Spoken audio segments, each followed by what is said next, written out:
So the whole concept behind a viral video is that you don't know it's going to go viral before you publish it, right?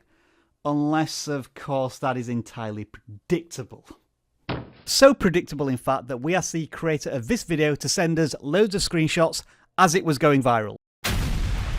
So come join me, sit down, settle in, grab some popcorn as I take you through the life and death of a viral video. This is the story of the tallest tower mankind has ever built. And this video has over 3 million views. But it's not the video we're talking about today. I just like this image and this man's voice. It is the story of the men and women who live and work inside this building. A story told deep behind the scenes. It's like voiceover ASMR. Alright, the viral video is about this.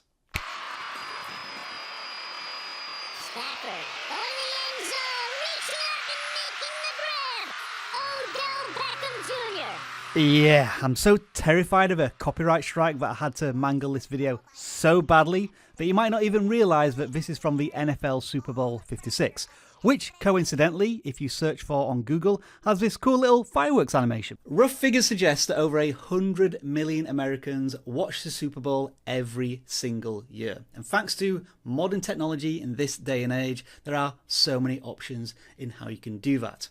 So what a lot of Americans search for on the day of the Super Bowl is how to watch this for free. And that's where YouTube comes into play. It knows what people are searching for, so much so that it auto-completes this search. And it's this video we have a particular interest in because in the space of 2 days, it has got more views than a channel has subscribers.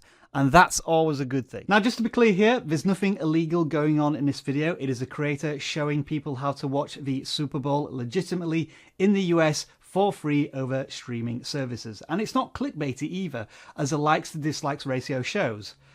And that's some really impressive lights. It's pretty simple what the creator is doing here. They are providing valuable information for a hot button topic. A topic that has a shelf life of nothing more than, what, 6 hours? But boy, what a 6 hours that was. This is a trend you can literally time to the hour, kickoff time. So to make sure YouTube knew precisely what the video was about, our creator launched it a day earlier, just as interest began to increase, giving the video a few early views. But it wasn't a great amount, far less in fact than average for the channel, as you can see. And that's the thing about search-based content. You almost never create it for the here and now.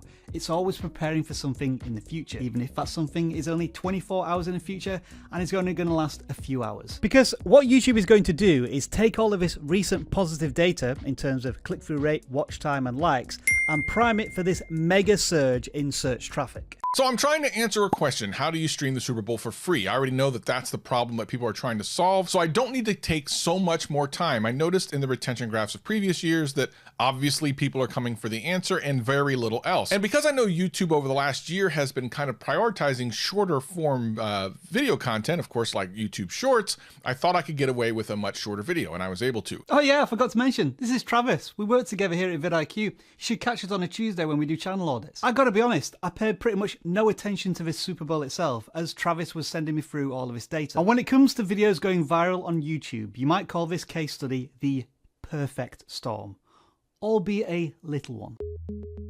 This truly is the graph everyone wants to see, right? A near vertical climb. What makes this even more impressive is that when impressions surged, so did click-through rate. Let me just repeat that for dramatic effect. As YouTube shared this content more and more people clicked on it more often. That's not supposed to happen. Usually when impressions go up as YouTube shares it more, click-through rate goes down. I have never seen this before. Such a positive feedback loop, along with search traffic reaching fever pitch, means only one thing. The video reached 26,000, 30,000, over 40,000 views per hour as the game kicked off. And the reasons for this are pretty simple. The thumbnail stops the scroll, the title tells you what you're going to get, and the video only requires 2 minutes of your time. Yes, sometimes it's all about timing, but it doesn't half help when you keep things simple. But of course, we all know the fatal flaw of a viral video. it doesn't last for long. 2 hours after kickoff, views were already tapering off, and by the following day, the video was all but dead. I think this might be the best and most ruthless example of the YouTube recommendation system in action. From 40,000 views per hour to just 50 views per hour in less than 24 hours. I think that's a clear example of YouTube following the audience. It's actually pretty easy for me to put these things together in less than an hour. I just need to research exactly how you can watch the Super Bowl, which is of course the question everyone's trying to get answered, and then show them the things, which didn't take that long. It was, about 45 minutes from research to being done the video. Yeah, so not bad for 45 minutes work. And had I shown you this graph without context, you would have said this was a YouTube Shorts video, wouldn't you? Also, understanding your performance? No, really, YouTube? But as the dust settles on this viral moment, there is a lingering question. Does this video help Travis's channel? According to YouTube, if 100 people watch your videos this week, YouTube will share your content to 700 people next week. And so, in theory, this video with 130,000 views could generate up to 1 million impressions for Travis's content. But is it going to be content that they want to watch?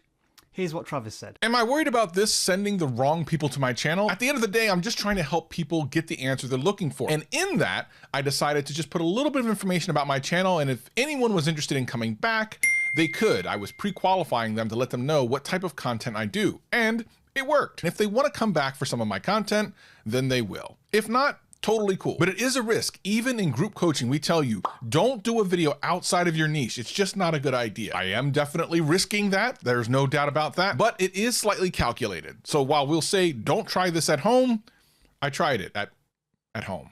And folks, this is where I need to let you in on a little bit of a secret. This isn't the first time Travis has made this video. He does this every year. He's just getting better at doing it. So there you have it, folks, a viral moment in YouTube time.